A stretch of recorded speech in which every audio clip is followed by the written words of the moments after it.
Hello, and welcome back. We're going to catch up on lore this time. So, start with creatures and the bear. No beast is more beloved by Dwarven than the bear. When the world was new, Dwarven gave one secret to each creature to keep. The foxes traded their secrets to Andril for wings. The hares shouted theirs to the treetops. The birds sold theirs for gold and silver. Only the birds sold theirs for gold and silver. Only the bears kept Dwarven's gift. Deep within their dens, they slept the months away in the company of their secrets and nothing else. When Dwarven discovered what had been done with his gifts, he snatched the wings from the foxes, silenced the voices of the hares, and turned the birds into paupers. But the bears he honored their steadfastness. Transcribed from a Dalish tale, 9-8 Dragon. Now, my impression of the Dalish is that they don't like sharing things with outsiders, or humans in particular. Normally, it is almost unheard of for bears to attack travelers. They are, in fact, so shy and so inactive during the day that most people never encounter a bear at all. However, should a bear be provoked, they are remarkably dangerous. The normally placid-seeming creatures become enraged and can strike massive blows with their paws, capable of knocking a man off his feet. And I can imagine... Now, this might be we're in more medieval times. For one, bears were hunted and also captured for various inhuman sports, but I can also see the potential for bears coming around human settlements to eat our trash like they do nowadays, though there might have been enough wild spaces and enough hunting that they didn't really do that. Yeah, I think I heard about them trying to make a bear-proof suit, and as much as they could stop it being penetrated by teeth and claws, there's the issue of bears are just insanely powerful, and it's difficult to adjust for that much force being transferred into a person. Anyway, so cultures and history. What do we got? Oh, just history of the Dryadens. In the years following the siege of Soldier's Peak, all those who carried the Dryden name were hunted by King Arwen's forces. Our noble Dryden name was smeared, and all lands and holdings belonging to the Drydens were seized by the crown.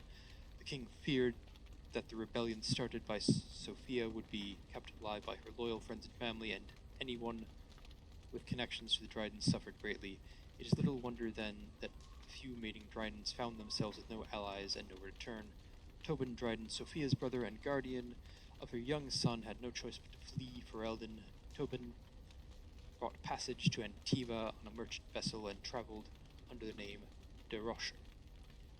Once in Antiva, Tobin set about building a new life, quiet life for himself and his nephew. He started a small business and eventually made a name for himself as a trader. The de Rocher family prospered, and the name Dryden was almost forgotten. However, in 815 Blessed, Sylvie de Rocha uncovered old documents belonging to Tobin and pieced together the family's history. In her pride, and perhaps her naivete, Sylvie reclaimed the name Dryden and returned to Ferelden. King Arlen lies dead, and the Dryden name lives on. Our family has survived, even thrived, since the death of Sophia Dryden. The nobles of Ferelden may still spit on the Dryden name. We Drydens know that Sophia Dryden is greater than them, almost a queen, and a hero of the people of Ferelden.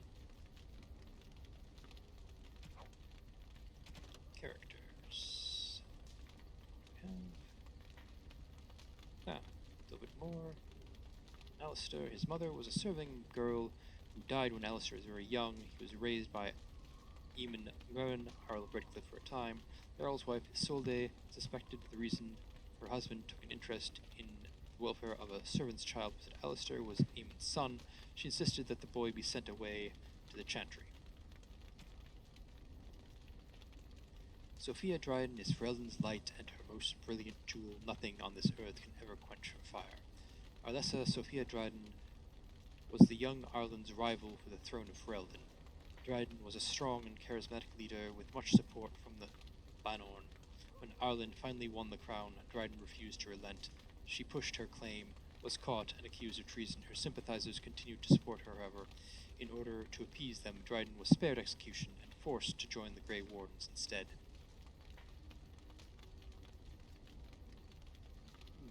Interesting. Curious way to try to disinherit her. Dryden survived the joining and dazzled the Grey Wardens at Soldier's Peak with her leadership skills and charm. She eventually rose through the ranks to become the Warden Commander of Ferelden. Before Commander Dryden, the Grey Wardens were seen as a relic of an older time and a necessary drain on the noble coffers. Dryden, though, with their political connections, reinvigorated the Wardens and rapidly increased their numbers. In the meantime, King Ireland proved himself a devious king, willing to go to brutal lengths to silence his opponents. Ireland's reign of terror grew worse with each passing year, and some of the bands approached Commander Dryden in desperation, begging her to intercede. She agreed, and thus was the rebellion against King Ireland born. And as I understand, breaking one of the rules of the Grey Wardens, which is not to get involved in politics.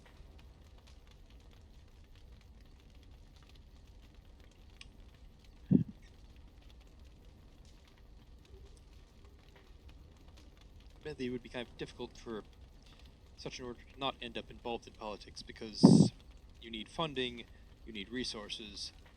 Getting those ends up involving politics.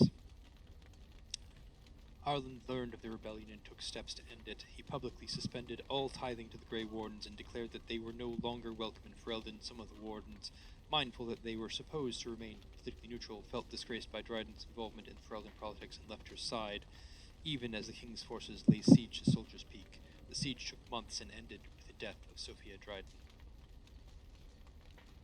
Okay, there's that. Controls, I'm not going to read these.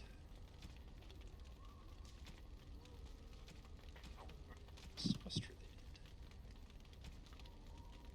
related. Maleficar regrets. I won't go back, let them hunt, and dread finding me, but you, Melis, should not live this life. It would please me if you found a life in the Circle Tower. I left a few things there, mostly stolen from the enchanters. Sell them to fund a new path. The cachet is in the study area, middle alcove. Goodbye, Beldroos.